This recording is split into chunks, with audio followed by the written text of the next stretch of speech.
자리에서 일어나셔서 하나님이 주신 말씀을 같이 읽도록 하겠습니다. 오늘 주신 말씀은 룻기 4장 1절부터 6절까지 말씀입니다. 우리가 다 같이 한 목소리로 오늘 우리에게 주신 말씀 룻기 4장 1절부터 6절 말씀, 우리 길지 않기 때문에 한 목소리로 같이 읽도록 하겠습니다. Ruth chapter 4 verse 1 to 6 같이 읽겠습니다.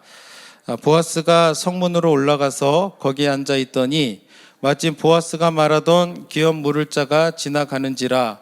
보아스가 그에게 이르되 아무개여 이리로 와서 앉으라 하니 그가 와서 앉으매 보아스가 그 성읍 장로 10명을 정하여 이르되 당신들은 여기에 앉으라 하니 그들이 앉으매 보아스가 그 기업 물을 자에게 이르되 모압 지방에서 돌아온 나오미가 우리 형제 엘리멜렉의 소유지를 팔려함으로 내가 여기에 앉은 이들과 내 백성의 장로들 앞에서 그것을 사라고 내게 말하여 알게 하려 하였노라. 만일 내가 물으려면 물으려니와 만일 내가 물으지 아니하려거든 내게 고하여 알게 하라. 내 다음은 나요 그 외에는 물을 자가 없느니라 하니 그가 이르되 내가 물으리라 하는지라. 보아스가 이르되 내가 나오미의 손에서 그 밭을 사는 날에 그 죽은 자의 아내 모압 여인 룻에게 사서 그 죽은 자의 기업을 그의 이름으로 세워야 할지니라 하니 그 기업 물을 자가 이르되 나는 내 기업에 손해가 있을까 하여 나를 위하여 물으지 못하노니 내가 물을 것은 내가 물으라. 나는 물으지 못하겠노라 하는지라. 아멘. 하나님의 말씀입니다. 오늘은 룻기 1장 1절부터 6절을 읽었지만 12절까지의 말씀을 가지고 하나님의 말씀을 나누기를 원합니다. 자, 한 주간 잘 지내셨습니까? 지난 주일에 우리는 부활하신 예수님을 생각하면서 함께 기쁨을 나누는 시간을 가졌습니다. 그 부활의 기쁨과 감격이 그날만 있어서는 안 되고 우리 오늘을 살아가는 매일매일 가운데 함께 하기를 원합니다. 지난 시간에 우리는 부활하신 예수님이 도마에게 나타나셔가지고 뭐라고 말씀하셨습니까? 믿음 없는 자가 되지 말고 믿는 자가 되라 라고 말씀하셨는데, 요한복음을 기록한 목적이 뭘까요? 요한복음을 기록한 목적은 예수님이 하나님의 아들 그리스도이심을 믿고 영생을 얻게 하려 함이라 라고 말씀하고 있습니다. 그래서 여러분들도 주님 말씀하신 대로 믿는 자가 되어서 우리들의 매일의 삶 가운데 말씀대로 믿음대로 살려고 애쓰며 노력하며 나아가기를 원합니다. 우리가 노력하면 하나님이 우리를 힘주실 줄로 믿습니다. 오늘은 다시 룻기로 돌아와서 룻기를 통해 우리에게 말씀하시는 하나님의 말씀을 우리가 함께 나누기를 원합니다. 제가 지난 2주간에는 이제 절기가 있어가지고 3월 29일에는 예루살렘에 들어가신 예수님에 대해서 우리가 말씀을 나누었고, 지난 주일에는 부활하신 예수님이 또 도마에게 나타나셔서 하신 말씀을 통해 교훈을 나누었는데, 다시 룻기로 돌아오도록 하겠습니다.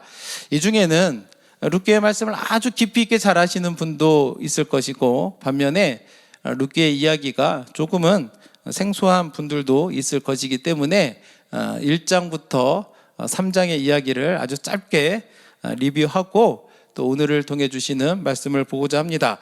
룻기 1장에서는 나오미와 그의 남편 엘리멜렉이 기근이로 흉년이 들어서 고향 베들레헴을 떠나 모압으로 이주하는 이야기로 시작이 됩니다. 근데 안타깝게도 잘 살아보려고 모압으로 갔을 텐데 그곳에 가서 남편이 죽게 됩니다. 그리고 두 아들이 모압 여인과 결혼했는데 그 아들들도 자녀를 얻지 못하고 죽게 됩니다. 이 모든 일이 10년쯤 되었을 때 일어났는데, 모압으로 이주해서 10년 사는 결과가 뭐냐면 과부 셋만 남은 겁니다. 그래서 그렇게 이제 절망 가운데 있을 때에 나오미에게 들려오는 소식은 베들레헴에 다시 풍년이 들었다는 거예요. 누가 양식을 주셨을까요? 하나님이 그들에게 주셨습니다.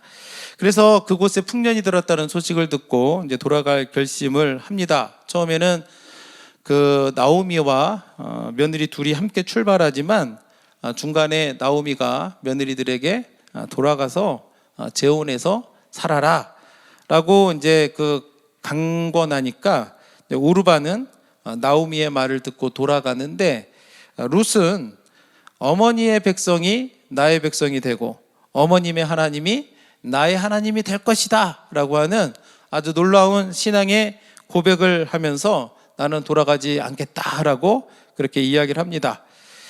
나오미가 룻을 보니까 아주 그 결심이 굳게 선 것을 보고 결국에는 함께 베들레헴으로 돌아갔습니다.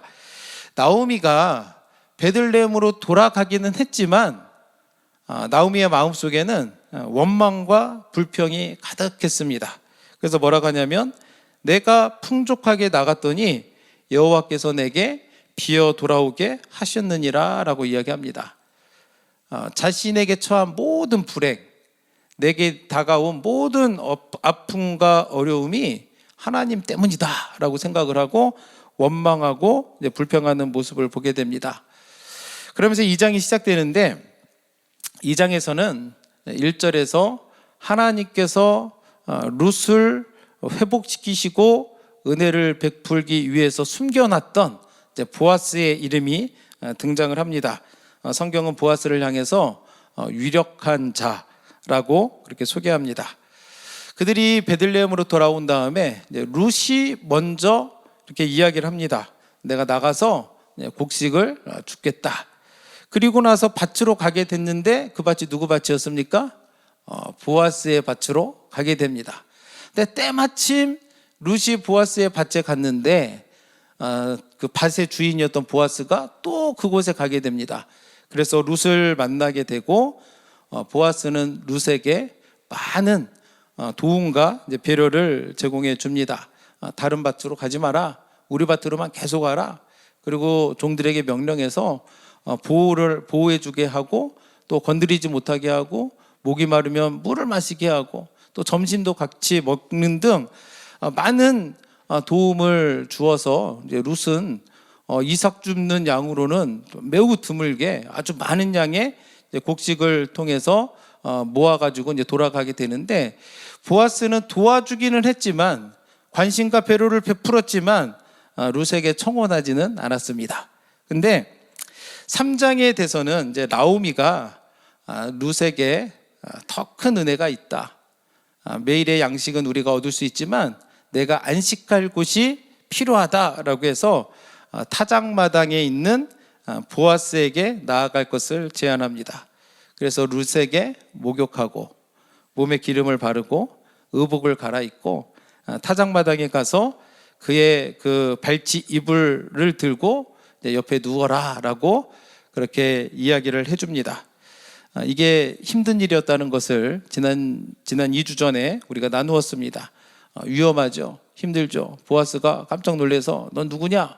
그렇게 안 봤는데 아주 나쁜 사람이었구나 라고 하면 어떡합니까?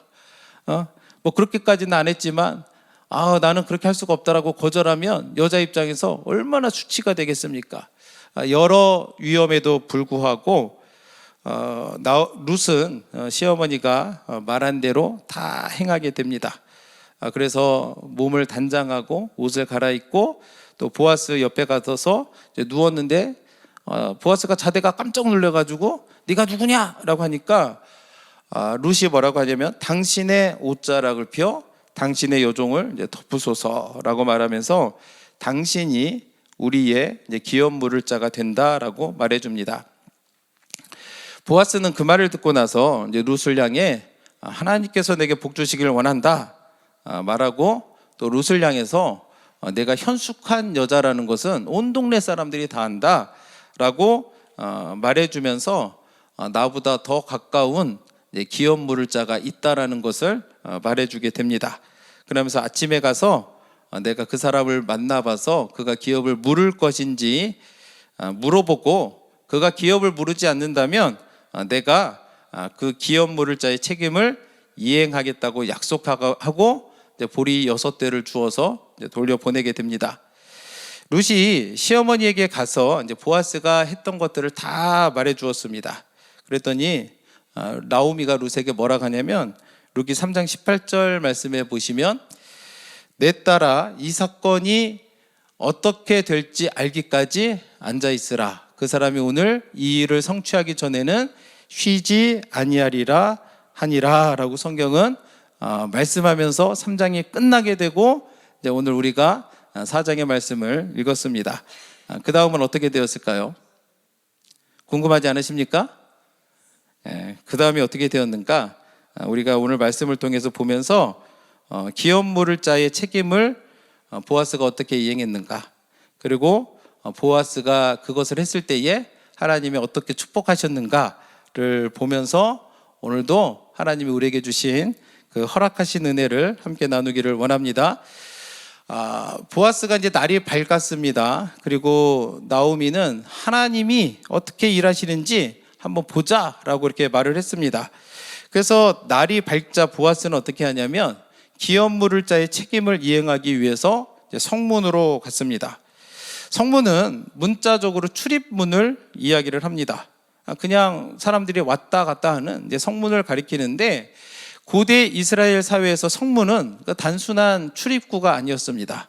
성문은 어떤 역할을 했냐면 재판 장소로도 사용이 되었습니다. 그러니까 오늘날로 말하면 법원인 거죠. 코트가 되겠는데, 당시 이스라엘 사람들은 성문에 앉아서 백성들의 소송 문제, 일상생활에 필요한 문제들을 다루고 결정했었던 그런 굉장히 공식적인 장소가 성문이었습니다.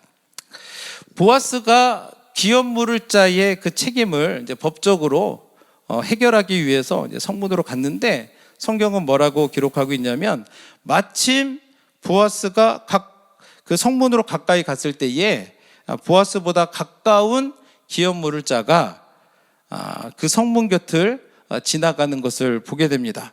4장 1절 말씀에 보시면 보아스가 성문으로 올라가서 거기에 앉아 있더니 마침 보아스가 자기보다 보아스가 말하던 기업 물을 자가 지나가는지라 라고 성경은 말씀합니다. 보아스가 성문으로 갈 때 무슨 생각하며 갔겠습니까? 내가 성문에서 가면 장로들도 부르고 나보다 가까운 기업 물을 자도 부르고 해가지고 그것을 물어보고, 그리고 나서 이제 법적인 문제를 해결하겠다라고 하는 그런 계획을 부르고 갔을 것입니다. 그렇죠? 그래서 실제로 보아스는 성문에 가가지고 누구를 부르냐면 장로들을 청하여 부릅니다. 2절 말씀을 같이 보시면 보아스가 그 성읍 장로 10명을 청하여 라고 이렇게 이야기합니다. 그러니까 보아스는 갈 때 이제 기업 물을 자도 불러야 될 것이고 장로들도 청하여 이제 부를 계획을 하고 갔는데, 기업 물을 자는 부르지도 않았는데 마침 그곳에 있었다는 거예요. 이게 우연일까요? 하나님의 보이지 않는 손길이 작용한 결과일까요? 여러분 어떻게 생각하십니까? 하나님의 섭리가 작용하고 있는 겁니다. 이 부분을 우리 성경은 마침으로 번역을 했는데, 영어 성경은 and behold라고 이렇게 번역을 했습니다. behold는 보라는 얘기죠. 그냥 보라는 얘기가 아니에요. 지금 여기에서 말하는 behold는 어떤 의미냐면 전혀 예상하지 못했었는데, 전혀 생각하지 못했는데 깜짝 놀라가지고 저거 봐라, 이게 감탄하면서 말하는 어감으로 표현하는 behold입니다. 어떻게 이렇게 돼요? 예상하지 못했는데 하나님이 함께 하셨음을 우리는 보게 됩니다. 그래서 하나님은 작은 자의 일에도 관심이 많으신 하나님이심을 여러분들이 믿으시길 원합니다. 우리가 가끔 가다 보면 하나님이 나처럼 작은 자를, 나처럼 초라한 자를 하나님이 신경 쓰실까라고 생각하시는 분들이 있는데, 신경 써요 안 써요? 하나님은 돌보시고 공중에 나는 참새 한 마리까지도, 그 들판에 있는 그 들불 하나까지도 돌보시는 하나님이심을 여러분들이 믿으시기를 바랍니다. 보아스가 이제 그를 기업 물은 자가 이제 지나가는 것을 보고 이제 그를 부르는데, 4장 1절 후반절을 보시면 보아스가 그에게 이르되 아무개여 이리로 와서 앉으라 하니라고 그렇게 이야기합니다. 그 기업 물을 자를 향해서 뭐라고 불러요? 이름이 뭐예요? 아무개. 아무개가 무슨 말이에요? 진짜 이름인가요? 우리 요즘에 표현을 하면 어이 이봐 이 정도 표현일 것 같습니다. 그냥 이름이 없는 사람인 거죠. 그러면 지금은 재판에 가서 기업 물을 자를 결정하는 매우 중요한 순간인데 왜 이렇게 불렀을까라고 하는 생각을 하게 됩니다. 지금 아무개로 번역한 히브리어는 알모니라고 하는 말입니다. 이것은 어떤 의미를 가지고 있냐면 이름 없는 어떤 사람인 거예요. 익명의 어떤 사람을 의미하는데 지금 성경은 그 기업 물을 자를 향해서 이렇게 아무개라고 불러서 그 이름을 이제 기록하고 있는 것을 보게 됩니다. 왜 그렇게 했을까요? 정말로 보아스가 그 사람을 볼 때에 알모니 하고 불렀겠습니까? 왜 그렇게 했냐면 그 사람의 이름이 성경에 기록될 가치가 없기 때문에 그런 거예요. 우리가 분명히 기억해야 될 것은 뭐냐면 성경에 이름이 기록된다는 것은 그만큼 하나님 앞에서 이름이 불릴 만한 자격과 가치가 있다라는 것을 우리가 알아야 됩니다. 아무 이름이나 하나님이 부르지 않습니다. 출애굽기 1장 15절 말씀에 보시면 이렇게 기록하고 있습니다. 애굽 왕이 히브리 산파 십부라라 하는 사람과 부하라는 사람에게 말하여 라고 이야기합니다. 이 짧은 구절 속에 3명의 사람이 등장합니다. 누가 등장합니까? 애굽 왕, 그리고 히브리 산파 중에 십부라, 그리고 이제 부하라는 사람이 등장해요.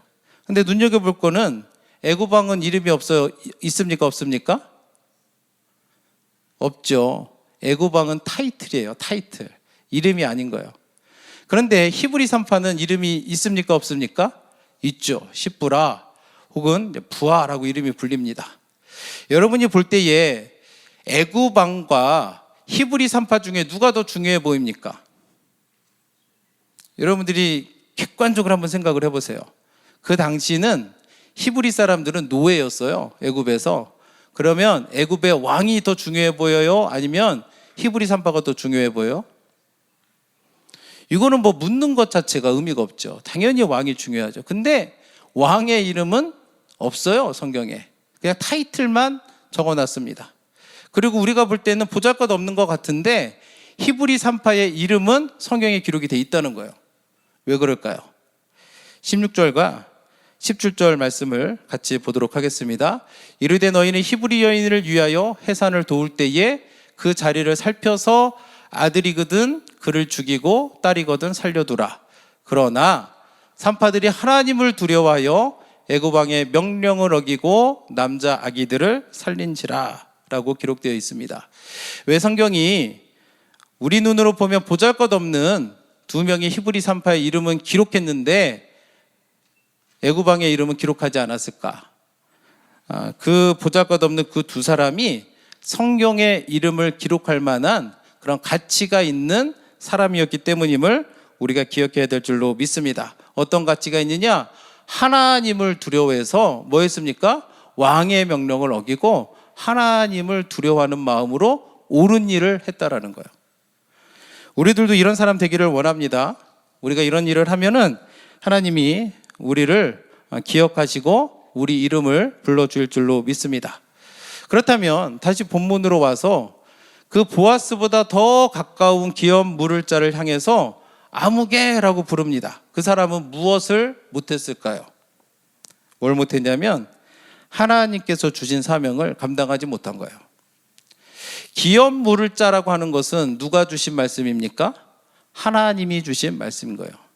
연약한 자들을 도우라고, 대가 끊어지는 것들을 막으라고, 공동체가 잘 보존되게 하라고 하나님이 기업 물을 자의 책임을 주셨는데 그 책임을 감당하지 않으니까 하나님은 그 사람을 이름을 부르지 않는 거예요.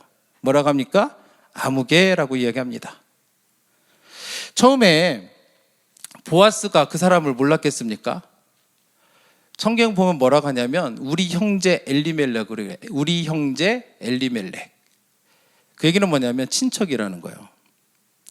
베들레헴이 큰 도시입니까? 작은 도시이겠습니까? 작은 도시예요. 작은 도시에 살던 내 친척을 이름을 모르겠어요? 그러니까 아마도 보아스는 실제로는 이름을 불렀을 거라고 저는 생각을 합니다. 실제로는 이름을 불렀을 텐데 성경 그 이름을 기록하지 않는 거예요. 왜냐? 하나님이 주신 사명을 감당하지 않았기 때문입니다. 그 기업 무를자를 만나서 보아스가 처음에 뭐라고 하냐면 나오미가 땅을 팔려 한다. 이스라엘의 토지는 매매할 수가 없거든요. 아마도 엘리멜렉과 나오미가 모압으로 가면서 토지의 소유권은 내가 가지고 있지만 사용권을 판 것 같아요. 사용권. 그래서 이 소유권은 언제 회복이 되냐면 정상적으로는 희년이 돼야 이제 회복이 됩니다. 근데 희년이 되기 전에 찾으려면 어떻게 되냐면 기업 무를자가 나타나서 그 값을 치르고 그 사용권을 되사야 되는데 지금 보아스는 그 사람을 만나가지고 나오미가 그것을 다시 팔려 한다라고 그렇게 이야기합니다. 그랬더니 뭐라고 얘기합니까? 처음에는 내가 그것을 모르겠다라고 그런 거예요.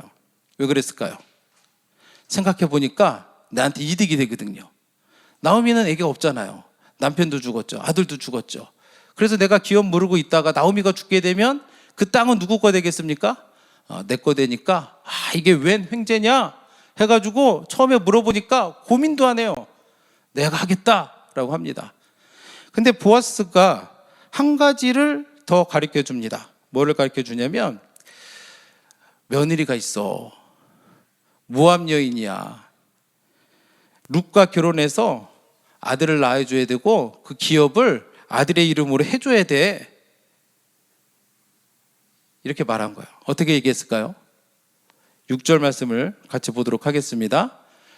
그 기업 물을 자가 이르되 나는 내 기업에 손해가 있을까 하여 나를 위하여 물으지 못하노니 내가 물을 것을 네가 물으라 나는 물으지 못하겠노라 하는지라 라고 그렇게 이야기합니다.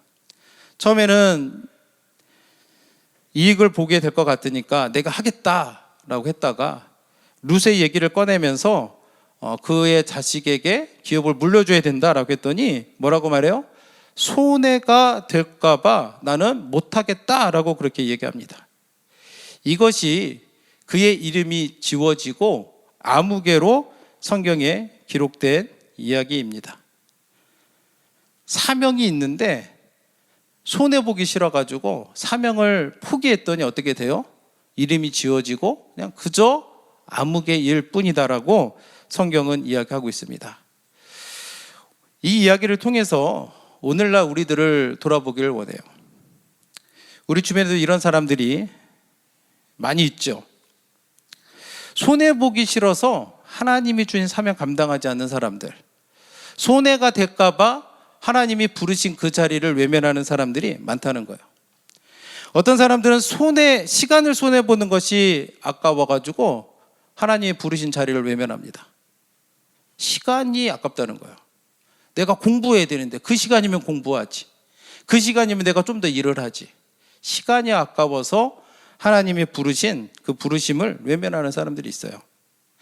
또 어떤 분들은 물질의 손해가 날까 봐서 주일 성수도 못합니다. 11조도 못해요. 물질이 아깝거든요.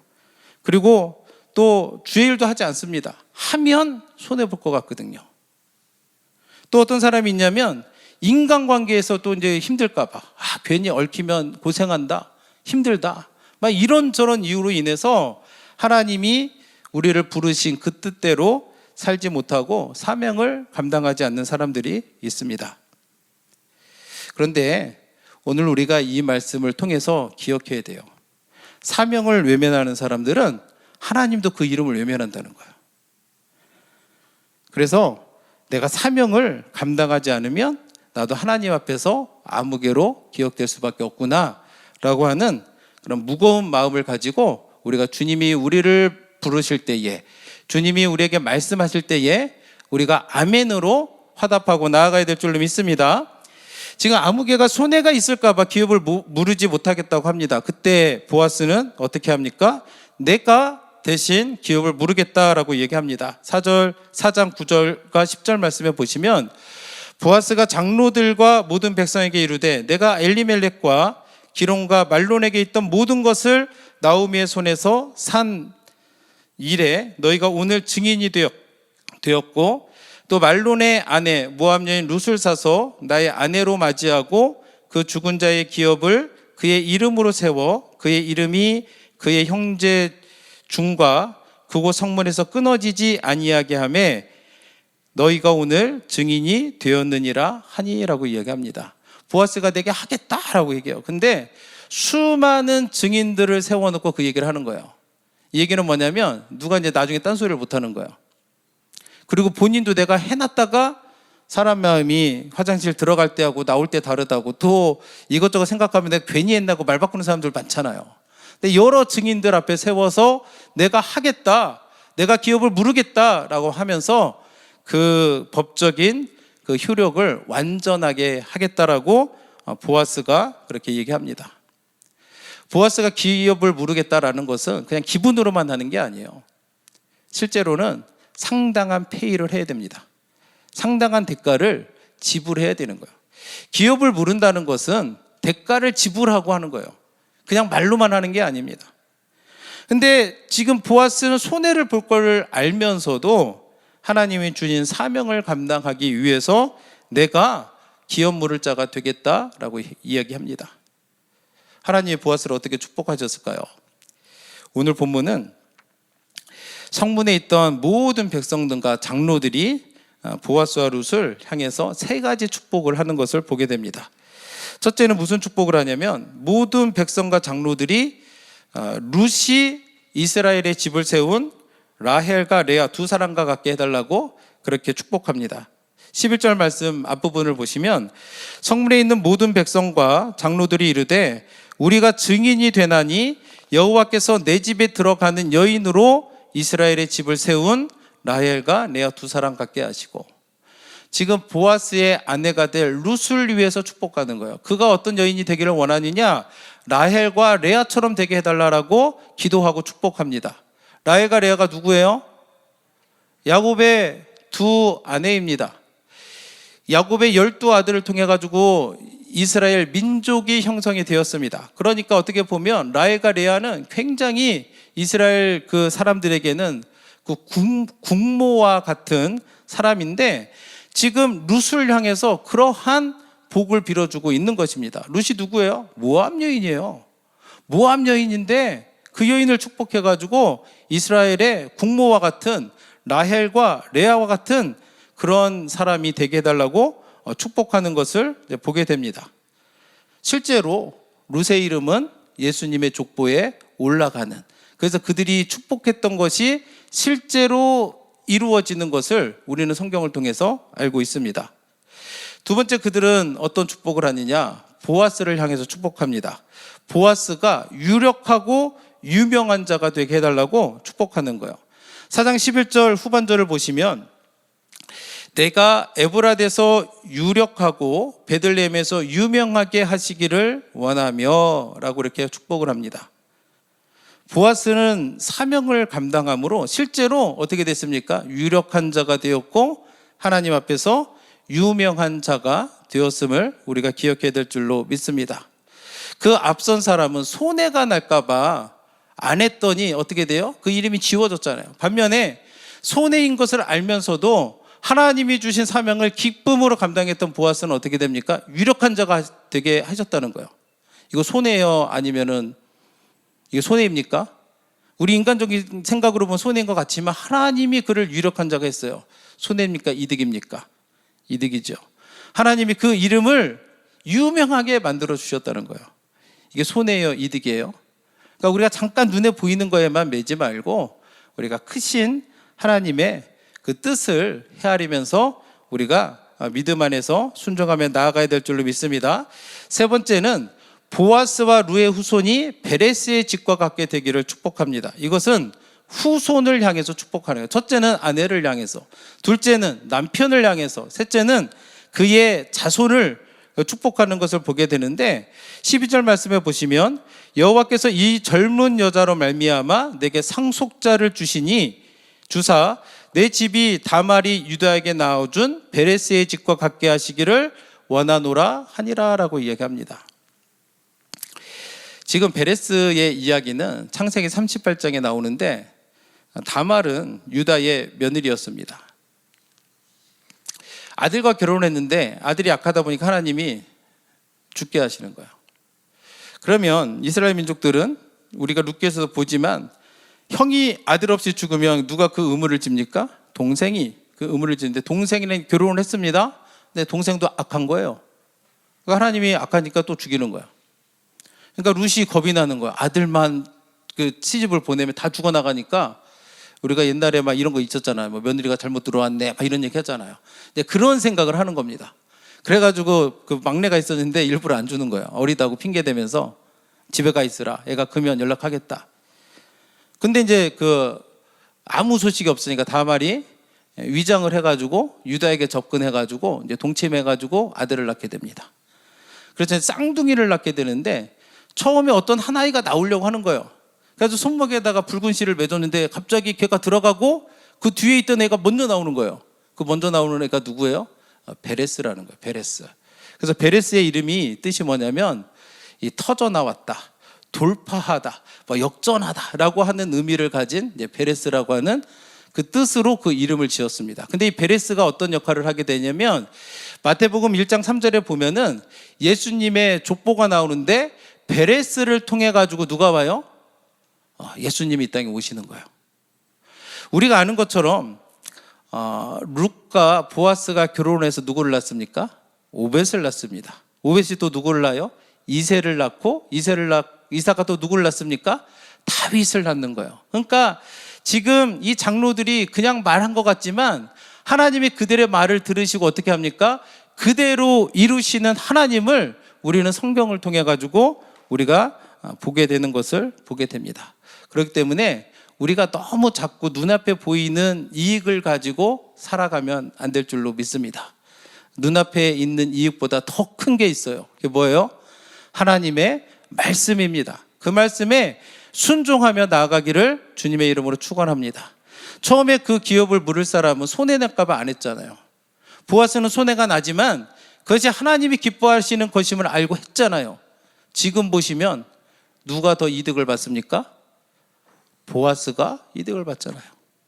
우리가 그러한 삶을 살아가게 되기를 원합니다. 그래서 오늘 말씀을 정리하기를 원하는데 룻기 4장을 통해서 우리가 보게 되는 첫 번째는 하나님의 주권적인 은혜를 우리가 경험하게 됩니다. 보아스가 성문에 올라갈 때에 마침 아무개가 성문에 나타났어요. 룻기에는 뭐 출애굽기나 뭐 여호수아나 사사기처럼 하나님이 초자연적인 기적을 베푸는 능력은 나타나지 않아요. 그런데 때마침 룻이 보아스의 밭으로 가게 되고 룻이 그곳에 갔을 때 때마침 보아스가 나타나게 되고 또 보아스가 성문으로 갔을 때 또 때마침 그 기업 물을 자가 나타나는 것을 보게 되면 하나님의 주권이 우리들의 삶 가운데 늘 함께하게 된다는 것을 우리가 알게 됩니다. 그래서 우리 스스로 생각할 때가 있어요. 나 같은 사람을 하나님이 돌보실까? 돌보세요? 안 돌보세요? 돌보십니다. 나의 작은 신음소리를 하나님이 듣고 응답하십니까? 안 하십니까? 응답하세요. 문제는 뭐냐면 우리가 안 듣는다고 생각하니까 안 하는 거예요. 주님은 우리의 작은 소리로 들으시고 응답하실 줄로 믿습니다. 두 번째는 손해가 있을까 해서 사명을 감당하지 않으면 하나님 앞에서 아무개로 기록될 수 있다라는 것을 우리가 알아야 됩니다. 우리말 속담에 호랑이는 죽어서 뭘 남기나요? 가죽을 남기고 사람은 죽어서 뭘 남깁니까? 이름을 남깁니다. 그러니까 이름을 남기는 것이 중요하다는 거죠. 하나님의 말씀에 순종하고 주님이 주신 사명을 기쁨으로 감당하는 사람이 하나님 앞에서 유명한 자 될 줄로 믿습니다. 세 번째로는 우리도 어려움을 돌파하게 하시는 하나님의 은혜를 사모하면서 기도하셔야 돼요. 우리가 예수님을 믿어도 고난이 와야 하나요? 고난이 옵니다. 그러나 우리가 다른 점은 뭐냐면 고난 가운데서도 하나님의 도우시는 손길을 경험할 수 있다는 거예요. 이게 믿는 자들에게 주시는 하나님의 축복이고 은혜입니다. 그래서 내가 고난과 시련을 당할 때에, 그 때로는 좀 부담스럽긴 하지만 사명을 감당해야 될 그 순간이 내게 다가올 때 우리 어떻게 해야 됩니까? 순종함으로 돌파케 하시는, 역정케 하시는 하나님의 은혜가 우리들의 삶 가운데 늘 함께 하기를 주님의 이름으로 축복합니다.